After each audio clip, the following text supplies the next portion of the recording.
Hello everyone, कैसे हो आप सब। आई होप आप सभी अच्छे होंगे। और ये जो वीडियो है ये बहुत ही इंपॉर्टेंट होने वाला है और इस वीडियो में मैं आप सभी द्वारा जो बार बार क्वेश्चन किए जा रहे हैं उसको लेकर यहाँ पर क्लियर करने वाली हूँ। मैं यहाँ पर 3 महत्वपूर्ण जो एग्ज़ाम्स हैं उनके बारे में बात करूँगी और साथ ही और भी जो अपडेट है जो जेपीएससी द्वारा जेएसएससी द्वारा निकल कर सामने आई है वो सारी चीज़ें यहाँ पर क्लियर करने वाली हूँ। लेकिन सबसे पहले मैं यहाँ पर स्टार्ट करूँगी जेएसएससी द्वारा जारी की गई एक नोटिस के बारे में, एक रिजल्ट के बारे में जो कल जारी की गई थी। और ऑलरेडी इस नोटिस को मैंने कम्युनिटी पोस्ट में शेयर कर दिया है, तो बहुत लोगों को पता चल गया होगा। जो मेरे इस चैनल को जिन्होंने सब्सक्राइब कर रखा है उनको पता चल गया होगा, जैसे ही नोटिस आई थी मैंने आप सभी को शेयर कर दी है। बट यहाँ पर जो फर्स्ट टाइम इस वीडियो को देख रहे हैं, इस चैनल पे आए हैं, तो उनको जो है शायद नहीं पता होगी, तो यहाँ पर मैं क्लियर कर दूं। जेएसएससी ने एक नोटिस जारी की है कल और यहाँ पर मैं जेपीएससी जेएसएससी से रिलेटेड, यानी कि कहने का मतलब है जेएसएससी सीजीएल, ठीक है, जेएसएससी सीजीएल एग्जाम से रिलेटेड यहाँ पर आप सभी को इन्फॉर्मेशन देने वाली। ऑलरेडी मैंने कल दे दिया है, बहुत लोगों को आज पता चला होगा, लेकिन कल मैंने जो कोर्ट में जो सुनवाई हुई है जेएसएससी सीजीएल को लेकर सारी चीज़ें बता दी है। लास्ट वीडियो में आप जाकर देख सकते हो। तो यहाँ पर जेएसएससी सीजीएल से रिलेटेड आप सभी को इन्फॉर्मेशन देनी है कुछ। साथ ही यहाँ पर जेपीएससी मेंस यानी कि 11 to 13 जेपीएससी एग्जाम से रिलेटेड भी इंफॉर्मेशन देनी है। और जेपीएससी के अध्यक्ष पद जो खाली है उसको लेकर भी अपडेट है, जो आप सभी ने पूछे है वो भी यहाँ पर मैं क्लियर करूंगी। साथ ही यहाँ पर मैं बात करूंगी सहायक आचार्य परीक्षा से रिलेटेड भी जो अपडेट है वो यहाँ पर। और साथ ही मैं बात करूंगी सहायक आचार्य परीक्षा से संबंधित जो अपडेट है उसके बारे में भी आप सभी ने अपडेट पूछे हैं, तो वो भी मैं यहाँ पर क्लियर करने वाली हूँ। ठीक है, आप सभी को याद होगा 26,001 पदों के लिए जो वैकेंसी ली गई थी जेएसएससी द्वारा, उससे रिलेटेड भी यहाँ पर इंफॉर्मेशन आप सभी को चाहिए, क्योंकि ऑलरेडी इसके भी एग्जाम सारी चीज़ें हो चुकी है।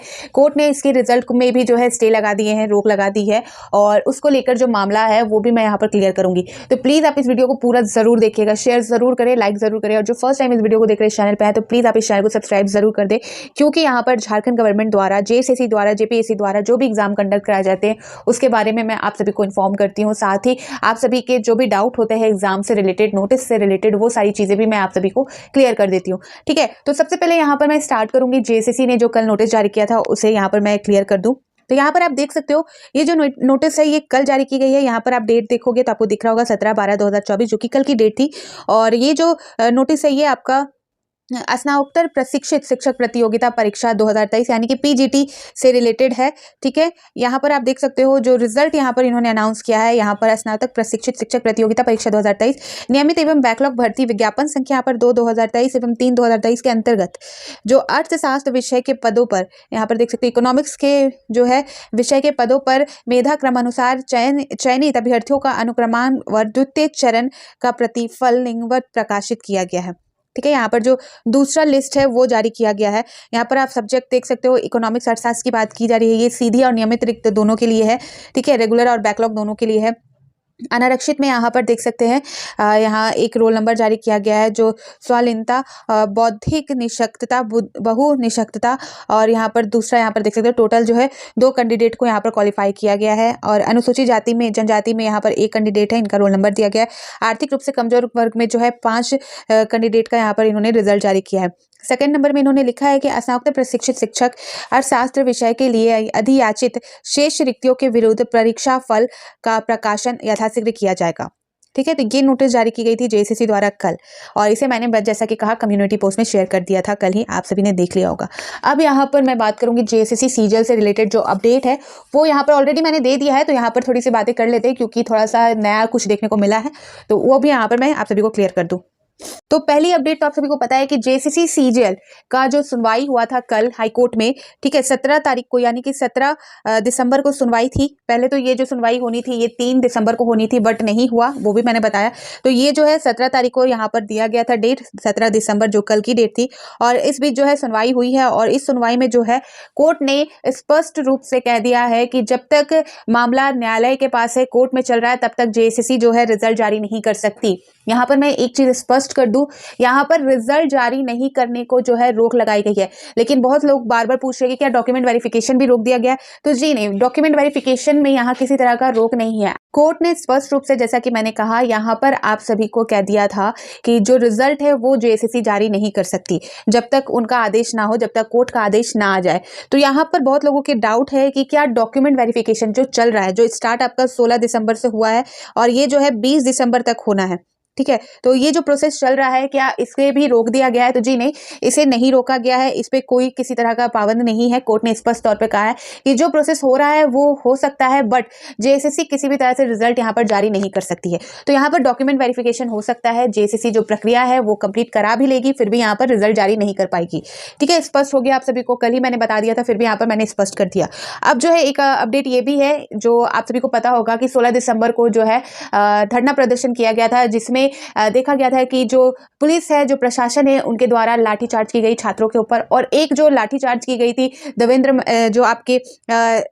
नाथ महतो, उनके ऊपर जो लाठीचार्ज की गई थी, उनको जिस तरह से घसीटा गया था, गिरफ्तार किया गया था, वो सभी ने देखा। झारखंड में ही नहीं बल्कि झारखंड से अलग स्टेट में भी जो है सभी ने देखा, और सभी ने इस चीज़ की निंदा की, इस घटना की निंदा की है। और उन सारी चीज़ों को आप सभी को मैंने क्लियर किया था, वीडियो के थ्रू भी बता दिया था कि किस तरह से उनके साथ किया गया व्यवहार। तो उनके लिए यहाँ पर जो है अच्छी खबर है, यहाँ पर कल देर शाम जो है देवेंद्र नाथ महतो को और उनके साथ 3 छात्रों को जो है रिहा कर दिया गया, और इसकी खुशी छात्रों ने मनाई है। और उनको जिस तरह से आप फोटो में देख सकते हो, न्यूज़पेपर में उनको कंधे पे बैठाकर जो है एक तरह से मार्च निकाला गया था और खुशी जाहिर की गई थी। तो इस तरह से यहाँ पर, और साथ ही जो जेएसएससी सीजीएल के रिजल्ट पर रोक लगा दी गई थी न्यायालय द्वारा, उसकी खुशी भी देखने को मिली थी। ठीक है, तो यहाँ पर वो चीज़ें क्लियर हो गई है कि उनकी जो गिरफ्तारी हुई थी उनको रिहा कर दिया गया है, और उनके साथ साथ 3 छात्रों को भी गिरफ्तार किया गया था, तो उन्हें भी यहाँ पर रिहा कर दिया गया है पुलिस द्वारा। और यहाँ पर कुछ चीज़ें और स्पष्ट करूँ कि क्या क्या चीज़ें हैं। कोर्ट ने जो है राज्य सरकार को कहा कि जब आपको ऑनलाइन शिकायत दी गई थी तो आपने जांच प्रक्रिया क्यों नहीं कराई। यहाँ पर आप देख सकते हो एक अपडेट यहाँ पर जेएसएससी सीजीएल में कि कल की सुनवाई प्रक्रिया में क्या हुआ। खंडपीठ ने राज्य सरकार को निर्देश दिया कि जेएसएससी सीजीएल परीक्षा में पेपर लीक होने के संबंध में दर्ज शिकायत पर झारखंड प्रतियोगिता परीक्षा अधिनियम 2023 के तहत पुलिस प्राथमिकी दर्ज करे और मामले की अनुसंधान कर रिपोर्ट करे। सुनवाई के दौरान राज्य सरकार की ओर से बार बार समय देने का आग्रह किया गया। इस पर खंडपीठ ने मौखिक रूप से कहा कि जब ऑनलाइन शिकायत मिली थी तो राज्य सरकार ने कार्रवाई क्यों नहीं की, आज ही मामले को डिसाइड करते हैं। ठीक है, हालांकि मामले की अगली सुनवाई जो है वो रखी गई है 22 जनवरी 2025 को, और उस दिन जो है इस मामले की सुनवाई है, जहां पर कोर्ट ने जो है जेएसएससी को और राज्य सरकार को ये सारी चीजें कही है। ठीक है, तो अगली सुनवाई आपकी 22 जनवरी को होगी, और उसमें कहीं ना कहीं कुछ ठोस फैसला देखने को मिल सकता है। फिलहाल जो कोर्ट है उन्होंने जो है रिजल्ट को जारी करने से रोक लगाई है। ठीक है, आई होप आप सभी को क्लियर हो गई होगी जेएसएससी सीजीएल से रिलेटेड। यहाँ पर डॉक्यूमेंट वेरिफिकेशन पर किसी तरह का कोई रोक नहीं है, डॉक्यूमेंट वेरिफिकेशन जेएसएससी करा सकती है, बट जो फाइनल रिजल्ट की बात जेएसएससी कर रही थी तो वो रिजल्ट जारी नहीं कर सकती। ठीक है, अगर ये चीज़ नहीं होता, मेरे ख्याल से आप सभी को भी स्पष्ट होगा कि अगर कोर्ट ने अभी हस्तक्षेप नहीं किया होता तो जल्द से जल्द जेएसएससी का जिस तरह से हड़बड़ाहट है जेएसएससी सीजीएल को लेकर, तो डॉक्यूमेंट वेरिफिकेशन करा के जेएसएससी दिसंबर महीने में ही रिजल्ट अनाउंस कर देती। ठीक है, आप सभी को भी पता होगा, और जैसा सिचुएशन जेएसएससी कर रही थी, जिस तरह से लोग विधानसभा का चुनाव खत्म होते ही उन्होंने जो है आंसर की जारी किया पहले, फिर उसके बाद जो है उन्होंने डॉक्यूमेंट वेरिफिकेशन के लिए जो है डेट शेड्यूल जारी किया। तो वो सारी चीज़ों को देखते हुए और डॉक्यूमेंट वेरिफिकेशन होने के बाद ही जो है रिजल्ट जल्द से जल्द जारी करने के प्लान था जेएसएससी का, बट यहाँ पर कोर्ट ने जो है उन सारी चीज़ों पर पानी फेर दिया है। ठीक है, आगे का जो मामला है वो जनवरी में है, जैसा कि यहाँ पर कहा गया 21 जनवरी को, उसमें कुछ ना कुछ क्लियर होते हुए दिख सकता है। अब यहाँ पर मैं आप सभी को क्लियर करना चाहूंगी जो सहायक आचार्य परीक्षा। ठीक है, सहायक आचार्य से रिलेटेड भी जो आप सभी अपडेट मांग रहे थे, तो उसके बारे में भी यहाँ पर मैं बताना चाहूंगी कि इसका जो भी मामला है वो भी कोर्ट में है। एक तो क्वालिफाइंग मार्क्स को लेकर जो मामला चल रहा है वो है, साथ ही आप सभी को पता होगा टेट का जो मामला है, टेट को लेकर जो मामला चल रहा है वो भी कोर्ट में है, और दोनों मामलों को जो है कोर्ट ने सुरक्षित रखा है, और इसकी भी जो सुनवाई है वो जनवरी में होगी। कहने का मतलब है कि इसकी अगली सुनवाई, इसकी सुनवाई हो चुकी है, इससे पहले जो वीक थे, यानी कि इससे पहले बुधवार को जो था इसकी सुनवाई हो चुकी है, और इसे भी जो है डेट दिया गया है, और इसकी जो डेट है वो 22 जनवरी रखी गई है। ठीक है, 22 जनवरी 2025, यानी कि जेएसएससी सीजीएल का मामला 21 जनवरी को और सहायक आचार्य का जो मामला है वो 22 जनवरी को है। ठीक है, तो 22 जनवरी को है। इसमें जो मामला है आप सभी को क्लियर करूँ एक बार मैं, तो यहाँ पर पहला जो मामला है वो ये है कि जेएसएससी के द्वारा यहाँ पर जो है आचार्य, यहाँ पर सहायक आचार्य नियमावली 2022 में संशोधित करते हुए वर्ष 2024 में नई नियमावली बनाई है। इस नियमावली में पारा शिक्षकों को क्वालिफाइंग मार्क्स लाने में छूट दी गई है। ठीक है, ऐसा करना अन्य अभ्यर्थियों के साथ भेदभाव है।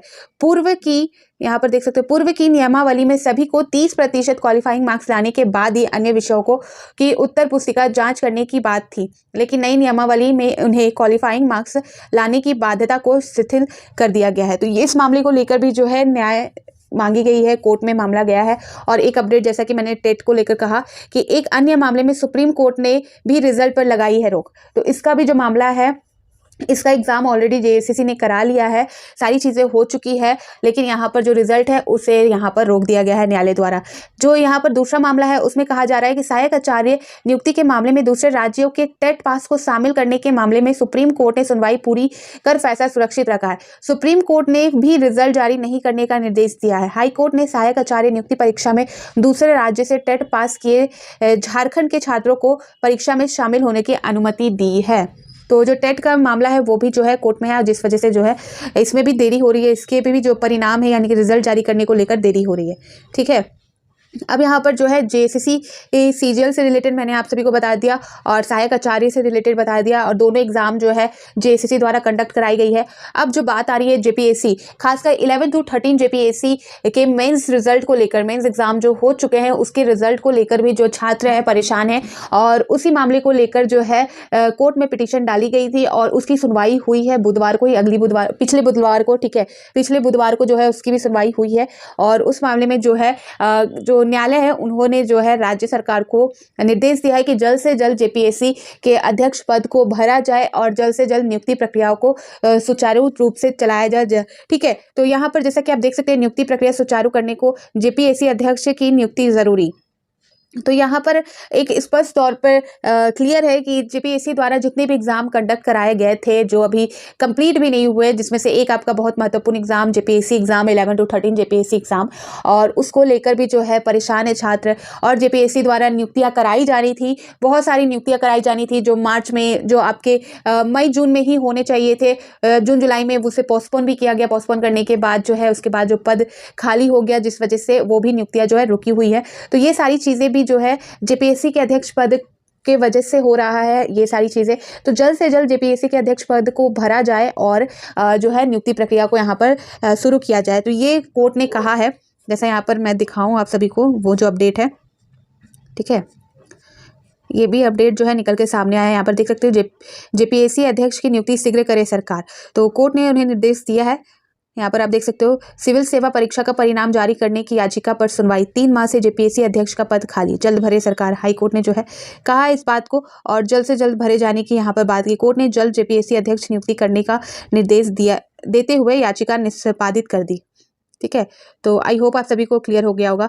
और ये जो याचिका है ये छात्र द्वारा डाली गई थी। यहाँ पर आप देख सकते हो झारखंड हाईकोर्ट ने में बुधवार को सिविल सेवा परीक्षा का परिणाम जारी करने की मांग को लेकर दाखिल पवन कुमार वर्मा की रिट याचिका पर सुनवाई हुई। हाईकोर्ट के जस्टिस डॉक्टर SN पाठक की अदालत में मामले की सुनवाई करते हुए राज्य सरकार को जेपीएससी अध्यक्ष के खाली पद को जल्द भरने का निर्देश दिया। अदालत ने मौखिक रूप में कहा है कि अध्यक्ष का पद 3 माह से रिक्त है, इस कारण कई नियुक्तियां बाधित हो रही है, नई नियुक्ति की प्रक्रिया भी शुरू नहीं हो रही है। झारखंड एक कल्याणकारी राज्य है, विधानसभा चुनाव के बाद यहाँ लोकप्रिय सरकार भी बन गई।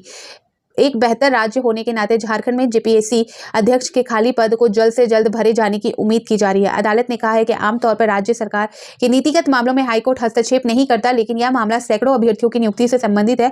जेपीएससी का अध्यक्ष नहीं होने से जेपीएससी 11वीं से 13वीं सिविल सेवा परीक्षा के साथ साथ कई नियुक्तियों की प्रक्रिया यहाँ पर लंबित पड़ी हुई है। सुनवाई के दौरान प्रार्थी की ओर से अधिवक्ता अमृतांश वत्स ने अदालत को बताया कि 3 माह से अधिक जो है समय जेपीएससी का जो अध्यक्ष पद है वो रिक्त है। तो यहाँ पर देख सकते हैं ये जो मामला है ये भी कोर्ट में, और कोर्ट ने जो है इसे आदेश दे दिया है राज्य सरकार को, और जल्द से जल्द इससे रिलेटेड अपडेट आप सभी को देखने को मिल सकता है।